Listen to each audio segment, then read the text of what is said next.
You are listening The 48 Laws of Power by Robert Greene. Every single day, you're participating in a competition you might not even realize exists. This contest isn't fought with weapons or loud declarations. It's subtle, strategic, and it's been happening since humans first gathered together. The question isn't whether you're playing. The question is whether you understand the rules.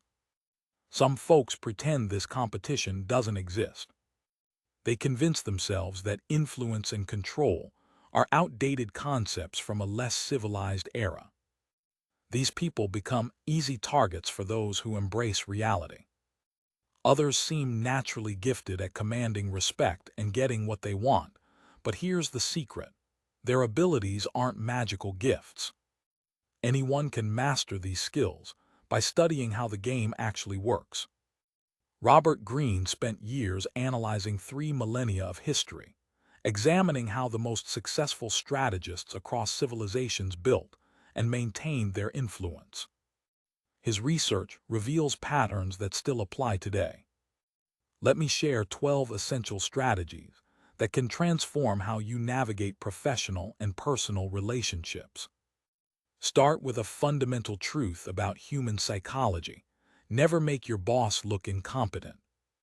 This principle might seem obvious, yet countless careers have been destroyed by ambitious employees who forgot it.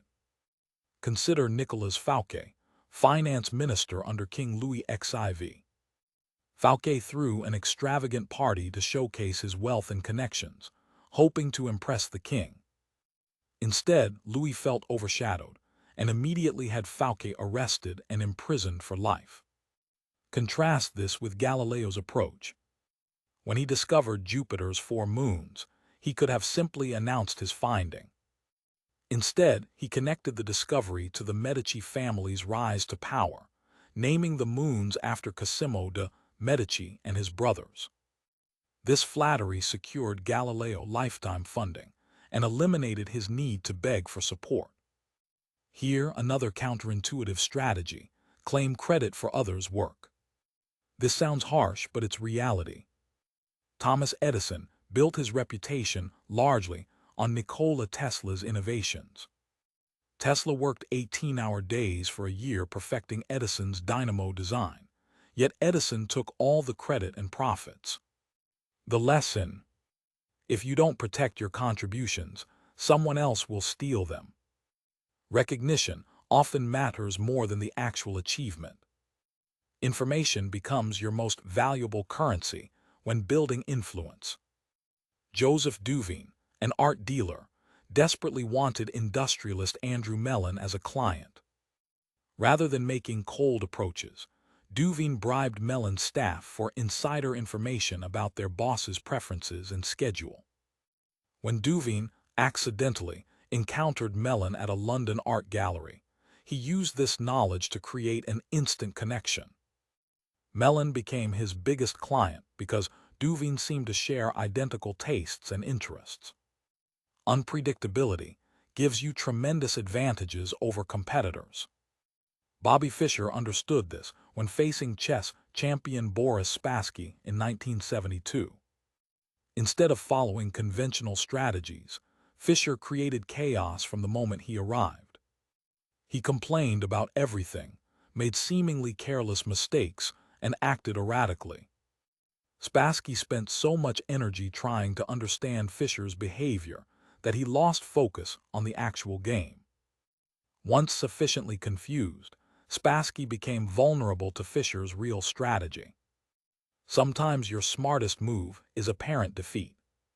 Bertolt Brecht faced this situation when summoned before Congress during communist witch hunts. While his fellow intellectuals fought aggressively and were subsequently blacklisted, Brecht remained calm and cooperative. Authorities released him and even offered immigration assistance. Meanwhile, his combative colleagues lost their careers for years. Brecht understood that temporary surrender often leads to long-term victory. Authority requires consistent presentation. Louis-Philippe, King of France, despised royal ceremonies and preferred casual dress and common company. His informal approach backfired spectacularly. Both aristocrats and commoners lost respect for him. Eventually, revolution forced his abdication. Christopher Columbus demonstrated the opposite approach. By consistently behaving like royalty, he convinced others to treat him as such, ultimately securing royal financing for his expeditions. Force creates resistance, but seduction creates willing cooperation. Ancient Chinese strategist Chuko Liang faced invasion from King Menghuo. Rather than crushing the enemy army, Liang captured Menghuo 7 times. Each time, he treated his prisoner with unexpected kindness before releasing him. By the 7th capture, Menghuo voluntarily surrendered his entire kingdom, genuinely grateful for Liang's mercy. This strategy transformed an enemy into a loyal ally. Friendship in professional settings often breeds resentment and betrayal. Chinese emperors regularly died at the hands of trusted friends they promoted to high positions. Emperor Sung avoided this fate by preemptively retiring his general friends to comfortable estates, removing them from positions where envy could flourish. Meanwhile, collaborating with former enemies can prove surprisingly effective. French minister Talleyrand successfully overthrew Napoleon by partnering with Joseph Fouché, his longtime political rival. Their shared goal overcame personal animosity. Direct argument rarely persuades anyone and often creates dangerous enemies. A Roman engineer who correctly argued for using a smaller battering ram was executed for challenging his consul's decision. Christopher Wren faced a similar situation when designing Westminster's town hall. The mayor demanded unnecessary support columns despite Wren's expertise. Rather than arguing, Wren built the columns but secretly made them decorative. They stopped just short of the ceiling. Years later, renovators discovered the clever deception and removed the useless pillars. When seeking assistance, appealed to self-interest rather than morality. An Italian prince forgot the Poggio family who'd helped him rise to power. When family member Stefano appealed to the prince's sense of gratitude, the prince had the entire family executed. Portuguese missionaries failed in Japan because they focused on their own religious agenda rather than Japanese interests. Dutch traders succeeded by offering the trade relationships Japan actually wanted. Scarcity increases desirability, even for people. Deoses, a skilled mediator in ancient media, gained widespread admiration for resolving disputes. However, constant availability made people take his services for granted. When he retired to the countryside, chaos returned to the city. Desperate citizens begged him to return as their ruler, agreeing to build him a palace and provide bodyguards. He ruled successfully for 53 years. Finally, isolation destroys influence faster than any enemy could. Chinese Emperor Shi Huangti became so paranoid about assassination attempts that he hid in his palace, traveling only in disguise and executing anyone who saw his face. He died alone and forgotten.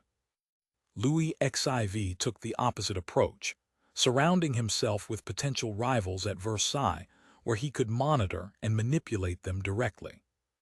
By keeping enemies close, he prevented rebellion and maintained power. The influence game never stops, and you can't choose not to participate. Your options are simple: learn the rules and play strategically, or remain vulnerable to those who understand them better. Throughout history, power has shaped civilizations, and while modern times have brought changes, the fundamental dynamics of control and influence remain constant. By studying historical successes and failures, you can develop the skills needed to become a formidable player in today's version of this eternal game. Found these insights valuable? Hit like and subscribe for book summaries that could transform your thinking. The purchase link for the 48 Laws of Power is waiting in the description, and we're curious, which of these concepts resonated most with you? Drop a comment below